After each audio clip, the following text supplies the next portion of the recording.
Que Dieu vous bénisse abondamment et puissamment. Au nom de notre Seigneur et Sauveur Christ Jésus, nous allons commencer une autre partie de cette bande série, un message de Dieu à ma pause de midi. Et c'est une très grande joie, mes frères, de partager ce sujet que l'Éternel Dieu, le grand Seigneur, le Père de Jésus-Christ a mis dans mon cœur. Un homme sans Jésus-Christ est un animal. Un homme sans Jésus-Christ est un animal. Voilà un sujet qui peut paraître choquant, un sujet qui peut paraître injuriant, insultant pour la plupart des personnes. Mais ce n'est que la vérité, ce n'est que la parole de Dieu. Et c'est un des plus grands mystères que je vais vous partager, mes frères et sœurs, dans la parole de Dieu. Savez-vous que la parole de Dieu appelle certaines catégories de personnes un homme animal? Alors, tournons nos Bibles rapidement dans 1 Corinthiens chapitre 2. 1 Corinthiens chapitre 2, qu'est-ce que nous lisons au verset 14 et 15? 1 Corinthiens chapitre 2, verset 14 et 15. Il a dit, mais l'homme animal ne reçoit pas les choses de l'Esprit de Dieu, car elles sont une folie pour lui, et il ne peut les connaître parce que c'est spirituellement qu'on en juge. Voilà, le passage parle ici de qui? De l'homme animal, qui ne reçoit pas les choses de l'Esprit de Dieu, parce qu'il ne peut pas les comprendre, il ne peut pas les recevoir. Donc, verset 14 à nouveau, mais l'homme animal ne reçoit pas les choses de l'Esprit, il peut les connaître parce que c'est spirituellement qu'on en juge. Verset 15, l'homme spirituel, au contraire, juge de tout.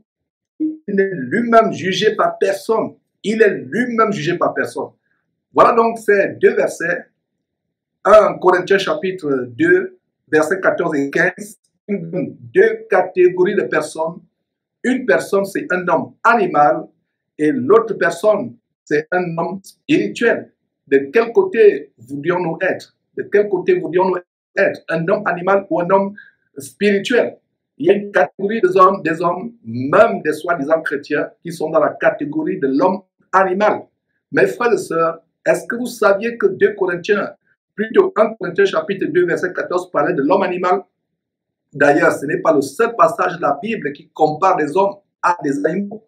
Nous avons deux autres passages, notés tout simplement pour qu'on gagne du temps, dans Psaume chapitre 49, verset 20, et Psaume chapitre 72, verset 22. Dans Psaume chapitre 49, verset 20, qu'est-ce qu'on voit? On voit que l'homme qui est en honneur et qui n'a pas l'intelligence est semblable aux bêtes qu'on égorge. Quelle merveilleuse révélation que celle de Psaume 49, verset 20. L'homme qui est en honneur, il peut être honoré par la terre, il peut être élevé dans ce monde, mais s'il n'a pas l'intelligence, ici comprenez l'intelligence comme étant la sagesse de Dieu. Donc un homme qui n'a pas la sagesse de Dieu, qui n'a pas l'intelligence de Dieu, n'est rien d'autre qu'une bête qu'on égorge. Donc il est semblable aux bêtes qu'on égorge. Voilà ce que dit Psaume 49, verset 20, c'est la même chose que dit Psaume 72, verset 21, qui dit « J'étais stupide et sans intelligence. J'étais à ton égard, à l'égard de Dieu, comme des bêtes, comme des bêtes. » Mes frères et sœurs, quelle grande révélation. Nous allons creuser davantage en voyant une autre grande révélation dans le premier chapitre de Genèse, quand Dieu a créé l'homme et la femme. Il a créé le monde. Toute la création qu'il a créée, les hommes, de l'homme Adam, sa femme Ève, les animaux, les oiseaux, les poissons de la mer.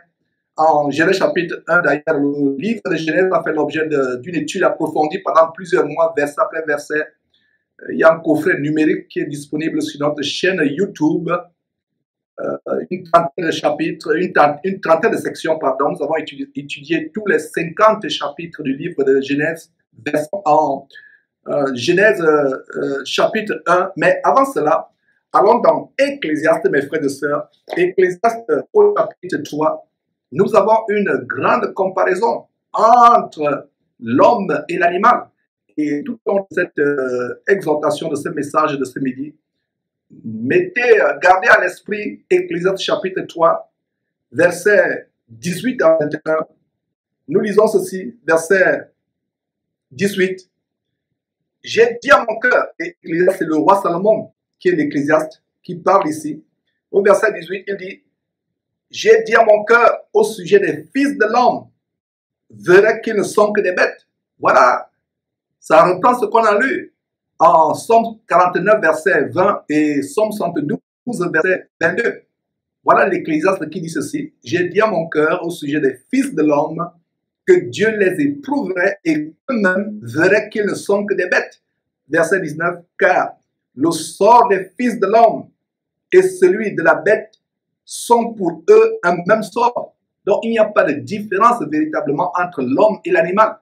Vous voyez comment nous sommes en train de creuser le grand mystère qui a été annoncé par Paul, inspiré par le Saint-Esprit en 1 Corinthiens chapitre 2, verset 14. L'homme animal, il y a un homme animal. Alors que donne la révélation en Ecclésiaste chapitre 3, nous avons lu le verset 18, maintenant le verset 19 à nouveau. Car le sort des fils de l'homme et celui de la bête sont pour eux un même sort. Comme meurt l'un, ainsi meurt l'autre. Ils ont tous un même souffle. Et la supériorité de l'homme sur la bête est nulle, car tout est vanité. La supériorité de l'homme sur la bête n'est qu'une supériorité d'apparence, n'est qu'une supériorité de façade. Parce qu'un homme qui n'a pas Dieu dans sa vie, un homme qui n'a pas Jésus-Christ dans sa vie, est semblable à une bête. Donc la supériorité d'un homme qui n'a pas Christ sur un animal est vaine, est vaine. Regardez comment Ecclésiaste, des centaines d'années, des siècles avant la venue de Jésus-Christ sur terre, annonçait déjà la grande révélation selon laquelle vous avez beau être en honneur dans ce monde, comme on a vu en Somme 49, verset 20, que l'homme qui est en honneur, malgré le fait qu'il est honoré dans le monde par ses richesses, par ses talents, par ses bagages intellectuels, par ses diplômes, par tout ce qu'il a accompli, il est en Somme 49, verset 20, il est semblable aux bêtes qu'on égorge, aux bêtes qu'on égorge. Et donc, voilà comment Ecclésiaste, regardez comment les versets de la Bible s'accordent comme les maillons d'une chaîne. Ça, c'est la beauté de la parole de Dieu merveilleuse et inégalable, comme nous sommes en train de creuser ce sujet de comment un homme qui n'a pas Christ dans sa vie n'est rien d'autre qu'un animal. Alors, regardez à nouveau le verset, cette belle, brillante révélation d'Ecclésiaste, chapitre 3, verset 19, car le sort des fils de l'homme et celui des bêtes sont pour eux un même sort. Comme meurt l'un, ainsi meurt l'autre. Ils ont tous un même souffle. Et la supériorité de l'homme sur la bête est nulle, absolument nulle. Un homme qui n'a pas Dieu dans sa vie, un homme qui n'a pas Christ dans sa vie, ne peut pas dire qu'il est supérieur au chat, ou à la poule de sa voisine, ou au chien de son voisin. Est-ce que vous voyez la grande relation, mes frères et sœurs, de la parole de Dieu?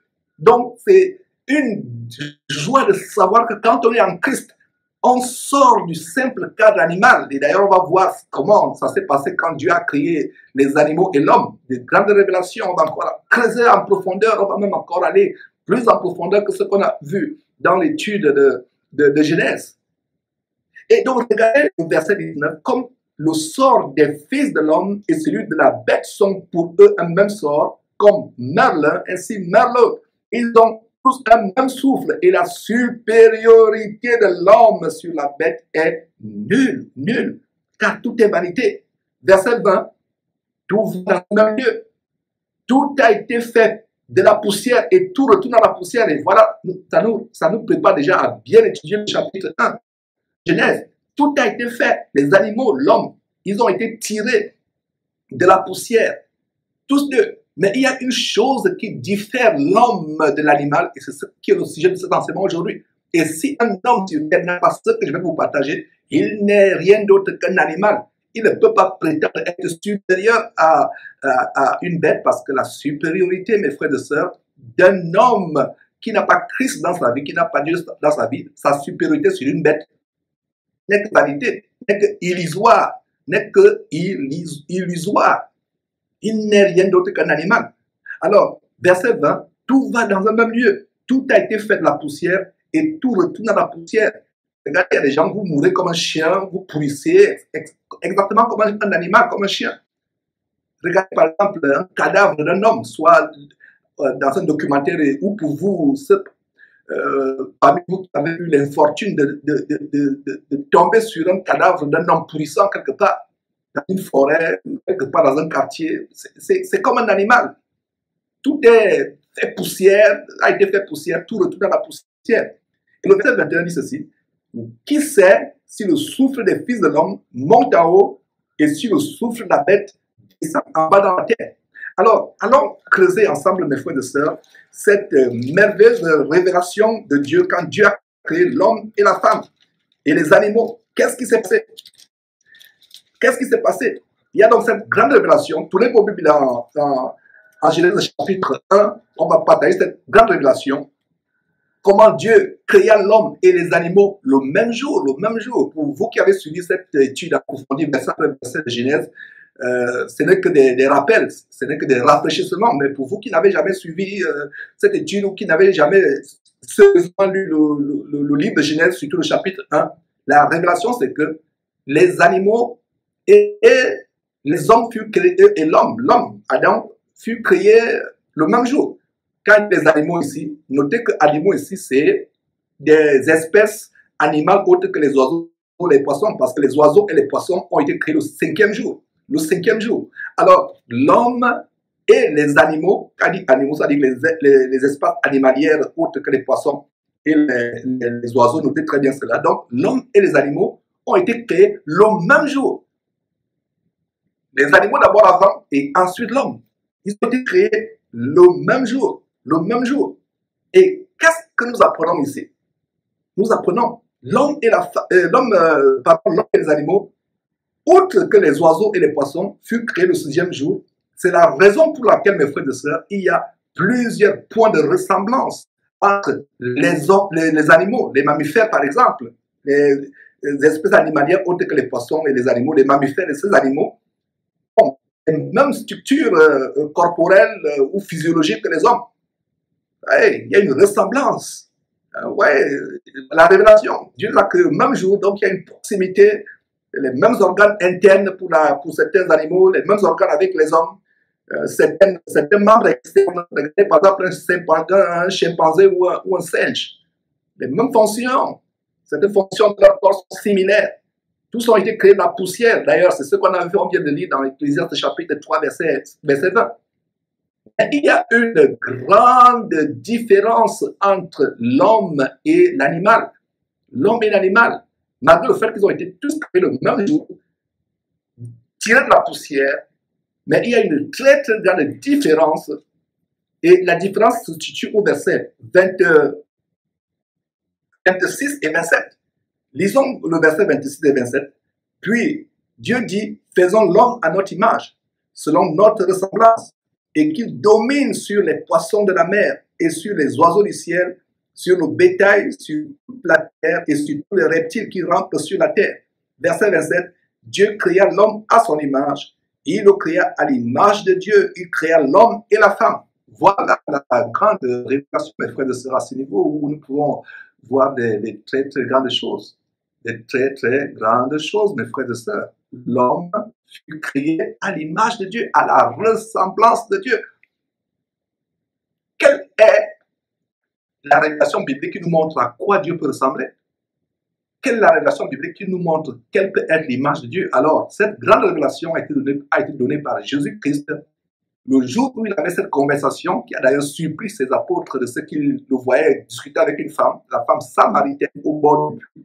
En Jean chapitre 4, cette grande révélation, au cours de cette conversation, le Seigneur Jésus dit à cette femme et révèle la nature de Dieu. Jean chapitre 4, verset 24, quand Dieu dit en Genèse chapitre 1, verset 24, verset plutôt 26, que faisons l'homme à notre ressemblance, la ressemblance céleste, la ressemblance du ciel qui est l'esprit des choses célestes, des choses spirituelles.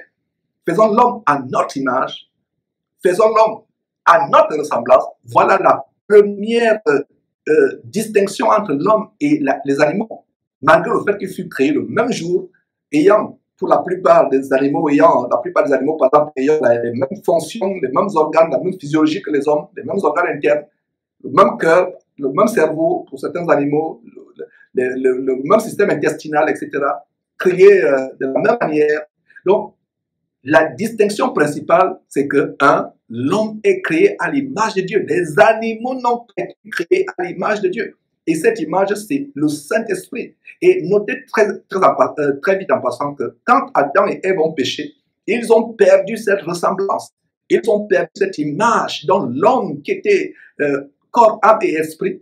Parce que l'homme a été créé corps, âme et esprit. Et Dieu, en Genèse chapitre 2, verset 7, a soufflé on peut lire en Genèse chapitre 2, verset 7, ceci que l'Éternel forma l'homme de la poussière de la terre et il soufflait dans ses narines un souffle de vie. Et l'homme devint un être vivant.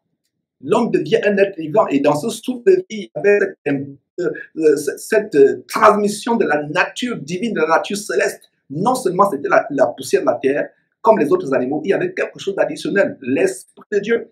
Et quand Adam et Ève ont péché, ils ont perdu l'Esprit de Dieu. Ils ont perdu cette connexion qu'ils avaient avec Dieu. Et grâce soit rendue à Jésus, grâce soit rendue à Dieu par Jésus-Christ, de ce que, à cause de Jésus-Christ, cette mort, ce que l'homme a perdu, cette connexion avec Dieu est de nouveau possible. C'est pour ça que quand, par exemple, nous nous baptisons dans l'eau et tout chrétien doit passer par les eaux du baptême. Le baptême est le symbole de cette résurrection, de cette réappropriation, de cette nature que nous avons péché, que nous avons perdu de Dieu. Nous avons péché, nous avons été séparés de Dieu.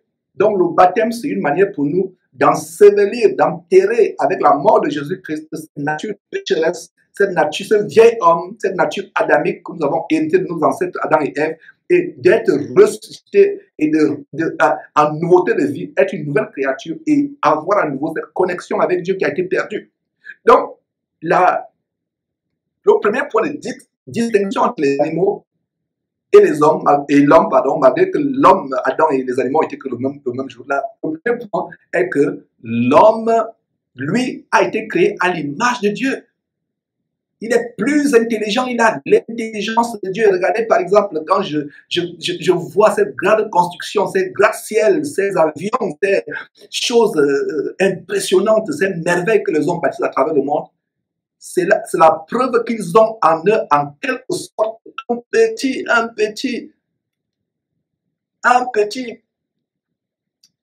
morceau, si je peux me permettre l'expression, de la grande intelligence de Dieu. Regardez, si l'homme était en communion avec Dieu, si l'homme avait gardé sa relation avec Dieu, imaginez-vous. Regardez, mes frères et sœurs, cette grande révélation. L'animal n'a pas la même intelligence que l'homme. L'animal, un chien, un animal peut ressentir, peut avoir par exemple des émotions, manifester la joie, la frayeur. Un animal peut avoir de l'instinct. Mais l'animal n'a pas la conscience de l'univers, la conscience de soi-même. L'intelligence que Dieu a donnée aux hommes, les animaux ne l'ont pas. Les animaux peuvent avoir des instincts, des émotions, ils peuvent ressentir certaines choses, mais ils n'ont pas l'intelligence et la sagesse de l'homme. Dieu a créé l'homme à l'image de Dieu, à son image, à sa ressemblance. Et quand nous sommes en Christ Jésus, nous récupérons cette ressemblance, cette connexion qui a été perdue le jour où Adam et Ève ont péché. Et si quelqu'un n'est pas en Christ, il n'a pas cette connexion avec Dieu. Il n'est pas à l'image de Dieu. Parce que Dieu, selon Jean chapitre 4, verset 24, Jean chapitre 4, verset 24, est esprit. Alors, quand nous allons à Christ Jésus, nous naissons de nouveau, nous redevenons à l'image de Dieu. Donc, mes frères et sœurs, quelle merveille de savoir que nous, chrétiens, nous sommes plus que quelqu'un qui aurait gagné tous les milliards de la terre à la loterie. Regardez, sur 7 milliards d'habitants sur Terre, ils disent que nous sommes 7 milliards sur Terre. Je ne sais pas comment ils ont fait pour calculer. Bref, ils disent que nous sommes 7 milliards. Sur 7 milliards, mon frère, ma soeur, toi, tu es en train de me suivre parce que tu es chrétien. Quelle merveille, quel bonheur. Voilà la grande loterie céleste, entre guillemets. Comment nous avons été choisis de Dieu. Regardez les milliards de musulmans, des milliards de catholiques qui ne connaissent pas Dieu, des milliards de bouddhistes dans le monde. Mais toi et moi, nous sommes en train de partager cette parole actuellement. Nous avons le privilège d'être réconciliés avec Dieu. Est-ce que tu savoures, est-ce que tu es reconnaissant à Dieu pour cette merveille? Est-ce que tu es reconnaissant à Dieu de ce qu'il t'a choisi? Parmi tous les êtres de l'univers, Dieu aurait pu faire de toi un ver de terre. Dieu aurait pu faire de toi un singe ou un cancrelat ou un cafard qu'on écrase ou un rat. Dieu aurait fait de toi un arbre. Mais Dieu a fait de toi non seulement un homme, mais un homme qui a l'intelligence renouvelée par sa parole, un homme qui a été restitué dans le statut d'Adam et Ève avant leur chute, c'est-à-dire ayant l'Esprit de Dieu. Je dis ces choses pour que vous soyez appréciatifs, reconnaissants à Dieu de ce qu'il a posé sur vous. Mes frères et sœurs, ses yeux, il vous a choisi. Et vous serez reconnaissants plus à Dieu. Il y a des fois, mes frères et sœurs, vous ne savez pas quoi dire quand vous priez. Fermez les yeux et dites seulement, Seigneur, merci de ce que tu m'as choisi. Merci de ce que tu as fait de moi mon fils, ton fils ou ta fille. Merci de ce que tu as fait de moi ton fils ou ta fille. Merci de ce que tu as fait de moi un disciple de Jésus-Christ. Et en comprenant ces choses, vous ne prendrez plus votre vie chrétienne à la légère, comme la plupart des chrétiens le font. Vous prendrez votre vie chrétienne, votre relation avec Dieu comme un trésor, chérissant cela, savourant cela, disant Dieu, merci. Quelle loterie, quelle grande loterie céleste que j'ai gagnée. Des milliards et des milliards de personnes dans le monde ne te connaissent pas. Et même ceux qui pensent te connaître ne te connaissent pas véritablement. Mais moi, tu m'as donné vraiment de me repentir de mes péchés, d'être une nouvelle créature, de rechercher la sanctification, de savourer cette parole. Comme par exemple l'exemple de ces paroles que nous partageons derrière Jésus-Christ TV. C'est une joie, c'est un bonheur. Et donc, la première distinction entre l'homme et l'animal, malgré le fait qu'il fut créé tout le même jour, c'est que l'homme, lui, était créé à l'image de Dieu. Cette image, c'est le Saint-Esprit qui a été perdu le jour où Satan a trompé Adam et Ève. Pourquoi Satan a trompé Adam et Ève? Parce qu'il savait que la relation, la nature spirituelle que l'homme avait était tellement chère. Et quand l'homme a péché, il a perdu cette relation, il avait peur. Il s'est éloigné de Dieu, il a commencé à fuir comme s'il pouvait fuir Dieu. Il avait peur, il n'avait plus la connexion avec Dieu. Et la mort est venue. L'homme n'était pas créé pour mourir, il était créé pour vivre éternellement, pour ne pas connaître la faim, la maladie, la fatigue, la souffrance, les peines. L'homme était créé pour être heureux sur terre éternellement, pour vivre éternellement, pour ne connaître ni pleurs, ni maladie, ni souffrance. Grâce à la mort et la résurrection de Jésus-Christ, ces choses seront restaurées. Elles sont déjà restaurées parce que vous et moi qui croyons véritablement en Jésus-Christ, la mort n'a plus aucun pouvoir sur nous.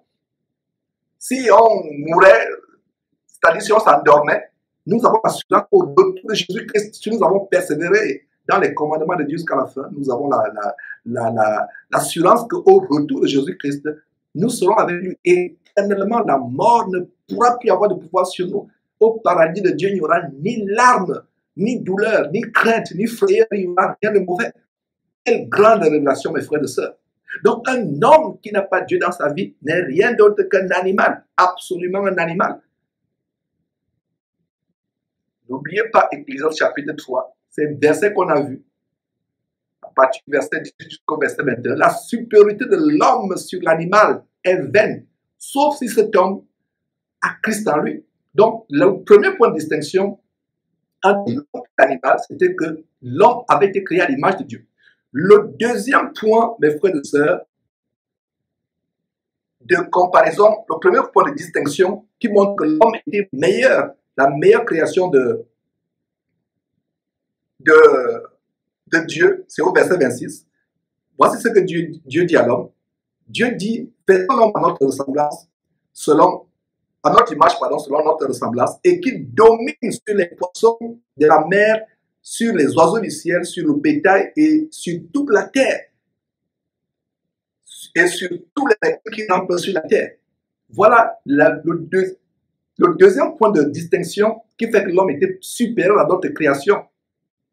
Jésus, il a été créé à l'image de Dieu, à la ressemblance de Dieu, qui est le Saint-Esprit. Deux, il reçoit la domination sur toute la création, sur tout ce qui est terrestre, sur tout ce qui est charnel, y compris la domination sur sa propre nature terrestre. N'oubliez pas ce qu'on a lu en 1 Corinthiens chapitre 2, qu'il y a un homme animal et un homme spirituel.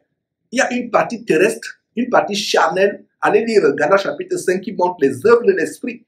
et les œuvres de la chair, les passions de la chair, les passions terrestres. Donc l'homme avait non seulement la domination avant de pécher, bien sûr, avant de chuter, l'homme avait la domination sur toute autre créature.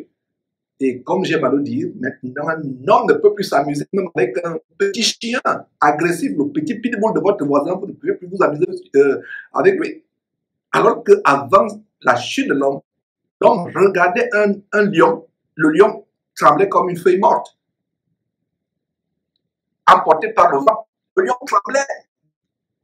Regardez ce qui se passe aujourd'hui. L'homme a perdu son pouvoir. Et cette domination était également sur la domination sur la propre nature terrestre de l'homme. Charnel, c'est la domination sur ses passions, sur ses peurs, sur ses frayeurs, sur ses pulsions, sur ses désirs. Pourquoi Adam et Ève ont péché? Parce qu'ils n'ont pas pu dominer leur plaisir, leur pulsion. L'apôtre Paul dit, je traite durement mon corps et je le tiens assujetti. Il se disciplinait pour plaire à Dieu. L'homme avait l'autorité avant la chute d'Adam et Ève, avant le péché, avant la séduction par Satan. Il avait l'autorité de dominer sur toute la créature, y compris sur sa propre nature terrestre de lui-même. Ses pulsions, ses peurs, ses frayeurs, ses désirs, ses appétits, et même la puissance sur Satan. Il avait l'autorité sur Satan. Mais regardez comment les démons malmènent les chrétiens aujourd'hui. Les démons malmènent les chrétiens à gauche, à droite. Les attaques, les possessions démoniaques, les maladies, même la sorcellerie dominent sur certains chrétiens. Alors que le chrétien avait non seulement la domination sur toutes les autres créatures de Dieu, mais sur la nature pécheresse, la nature, je vais dire la nature exposée au péché, c'est la chair. Dieu avait créé l'homme avec le libre arbitre. Il n'a pas créé l'homme comme un robot qui devait obéir aveuglement ou alors de manière prompte, de manière instinctive, de manière mécanique, automatique. Dieu a donné à l'homme le libre arbitre. Et c'est là où Dieu pouvait bien apprécier l'obéissance de l'homme. La capacité de dire non à ses pulsions. Non à ses pulsions. Une sœur qui vient pour te tenter, mon frère, tu dis non, je résiste à cela. Voilà. Vous avez la tentation de vouloir vider plusieurs bouteilles de bière ou un verre ou une bouteille de whisky. Vous maîtrisez votre pulsion, vos appétits. Vous sentez que vous avez mangé à satiété. Vous maîtrisez votre appétit, même si le plat que votre épouse vous a préparé tellement bon. Vous maîtrisez. Vous avez la domination sur nos pulsions, la domination sur nos péchés, Rappelez-vous ce que Dieu dit à Caïn en Genèse. Après que Caïn ait tué son petit frère Abel par jalousie. En passant, Caïn et Abel, c'était les premiers fils, les premiers enfants d'Adam. Tue son petit frère Abel. Dieu avait agréé l'offrande d'Abel. Dieu n'a pas agréé l'offrande de Caïn. Caïn, de jalousie, a tué son frère Abel. Et si vous êtes jaloux d'un frère, même dans l'église, même dans la maisonnée, parce qu'il a des talents ou des dons que vous n'avez pas, c'est que vous êtes en dessus de la voie de Caïn. Et le meurtre n'est pas loin de la jalousie. Donc, mon frère, si tu as une nature de jalousie, ma soeur, si tu as une nature de jalousie, sache que ce n'est pas différent du meurtre. Donc, Caïn, par jalousie, a tué son petit frère Abel. Et regardez ce que Dieu dit à Caïn en Genèse chapitre 4, verset 7. Dieu dit à Caïn ceci: le péché se couche à ta porte, à la porte de ton cœur, à la porte de ton cœur, et ses désirs se portent sur toi, mais domine sur lui. Voilà. Dieu a créé l'homme pour qu'il y ait la domination, non seulement sur toute la créature, mais la domination sur le péché. Et quelle était la matérialisation du péché au jardin d'Éden? C'était le diable. L'homme avait cette capacité de dire non, de résister. Grâce à Dieu de ce que nous avons par le Saint-Esprit, la capacité de résister au péché, de dire non au péché. Regardez, Genèse chapitre 4, verset 7. Le péché se couche à la porte de ton père et ses désirs se portent sur toi, mais toi domines sur lui. Et c'est ce que nous voyons à 1 Pierre chapitre 5, verset 8 à 9, où il est écrit que votre ennemi, le diable, rôde comme un lion rugissant. Comme un lion rugissant. Votre ennemi, le diable, rôde comme un lion rugissant. Résistez-lui avec une foi ferme. C'est la même chose que dit Jacques chapitre 4, verset 7. Résistez au diable et il fuira loin de vous. Un homme qui n'a pas Christ dans sa vie n'est rien d'autre qu'un animal. Ce n'est pas Surprenant donc, mes frères et sœurs, nous avons toutes ces abominations aujourd'hui où l'homme couche avec un autre homme comme lui, une femme couche avec une autre femme comme elle-même. Les hommes couchent avec les animaux. Les hommes sont arrivés au point où ils sont même plus bas que les animaux. Plus bas que les animaux. Voilà à quel point la race humaine est arrivée. Tout simplement parce qu'ils n'ont pas Christ. Parce qu'ils n'ont pas Christ. Dieu a établi par Jésus-Christ cette connexion qu'on avait perdue. Imaginez-vous, vous avez une ampoule. L'ampoule a en elle-même tout le potentiel de pouvoir produire l'énergie. Voilà comment Dieu a créé l'homme. Mais si l'ampoule n'est pas connectée à la source de l'électricité, à la prise électrique, d'où il y a la source énergétique, la source d'électricité, l'ampoule ne va pas éclairer. C'est la même chose que les hommes. Un homme qui n'est pas connecté à Dieu, la manière par laquelle nous sommes connectés à Dieu, c'est par Jésus-Christ. Jean chapitre 14, verset 26, pas verset 26, Jean chapitre 14, verset 6, Jésus dit, je suis le chemin, la vie et la vérité. Nul ne vient au Père que par moi. Et Actes chapitre 4, verset 12 dit, il n'y a aucun nom qui a été donné sur le ciel par lequel nous devions être sauvés, si c'est le nom de Jésus-Christ. Jésus-Christ est la porte qui nous amène à Dieu. Nous avons été réconciliés à Dieu par Jésus-Christ. Nous avons récupéré le statut, le privilège que nous avons perdu avec Adam et Ève, nos ancêtres. Quel bonheur, mes frères et sœurs, si vous comprenez ces choses, vous allez prendre au sérieux votre vie chrétienne. Vous serez reconnaissant à Dieu tous les jours d'avoir récupéré ce que le diable vous a fait perdre. Disons, a fait perdre à l'humanité tout entière. Que les gens sont malheureux. Connectez-vous à nouveau à cette prise. Regardez, Dieu, par le Saint-Esprit, avait la capacité d'être connecté à l'homme. 24 sur 24 heures. Dieu avait cette merveilleuse, a donné à l'homme cette merveilleuse capacité. L'homme l'a perdue. Et regardez comment les gens sans Christ sont malheureux. Malheureux. Pourquoi les gens riches se suicident? Parce que l'on pense que, vous voyez les gens qui sont addicts au sexe, addicts à la boisson, en fait, il y a un vide, c'est Dieu qui sont en train de chercher. Savez-vous que les gens qui commettent des péchés, qui ont des addictions à l'alcool, au sexe, en fait, c'est Dieu qui cherche. Ils veulent trouver quelque chose qui va apporter la paix dans leur cœur. Ils se livrent au sexe, ils se livrent à la pornographie, ils se livrent à la boisson, ils se livrent aux femmes. Pourquoi les gens riches se suicident? Si les gens pensaient que l'argent, le sexe et tout cela donne la paix, les gens riches ne se suicideraient pas. Les homosexuels ne se suicideraient pas. Ne se suicideraient pas. Il y a des gens qui ont tout dans la vie. Vous les enviez, vous chrétiens, vous les enviez, mais eux, ils vous envient. Vous qui n'avez rien, vous qui avez de la peine à joindre les deux bouts, à avoir de quoi manger, et ils vous envient. Un homme sans Christ dans sa vie, un homme sans Dieu dans sa vie est vide. Il vit un grand vide dans son cœur. Il va tout faire pour rechercher, pour combler ce vide. Et certains comblent ce vide et ils ne savent même pas que ce vide c'est Dieu. Ils ne savent pas que ce vide c'est Dieu. Ils vont se livrer à l'alcoolisme, ils vont se livrer à la prostitution, ils vont se livrer à toutes sortes de plaisirs débridés. En fait, ils cherchent Dieu à la longue, ils n'ont toujours pas de paix. Et certains au final se suicident. Se suicident. Quel bonheur, mes frères et sœurs, de savoir que nous avons quelque chose de tellement grand. Prenons notre vie au sérieux, notre vie chrétienne au sérieux. Soyons reconnaissants à Dieu de ce grand statut que nous avons. Nous sommes au-dessus des animaux.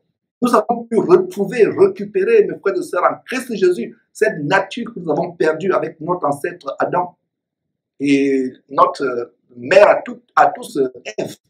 Grâce à Dieu de ce que cela a été rétabli. Nous avons à nouveau cette connexion avec Dieu. Nous avons à nouveau cette capacité d'aller avec Dieu avec la soif de crier Abba Père et d'être victorieux sur tout. La première victoire qu'on doit avoir, c'est la victoire sur nos pulsions, c'est la victoire sur nos péchés. Regardez cet évangile diabolique du roi maintenant, du dominionnisme qui vous dit vous serez des rois. Il vous enseigne comment être des rois. Il vous enseigne comment dominer sur terre, avoir les richesses sur terre. Mais il ne vous enseigne pas à dominer sur nos péchés, sur vos pulsions sexuelles, les pulsions alimentaires, les pulsions des yeux, la convoitise des yeux, la convoitise, je ne sais pas, tout de convoitise.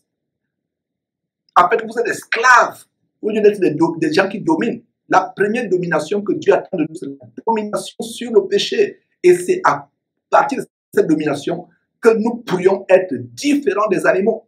Différents des animaux. Parce qu'un homme qui n'a pas Christ dans sa vie n'est rien d'autre qu'un animal. Mais frère, c'est un plaisir de partager ces choses Et ma prière, c'est que nous nous élevions à ce grand standard où Dieu nous a créés pour que nous soyons en communion avec lui. Nous ayons la domination sur tout ce qui est sur terre. La première domination étant sur le péché qui nous entraîne en enfer.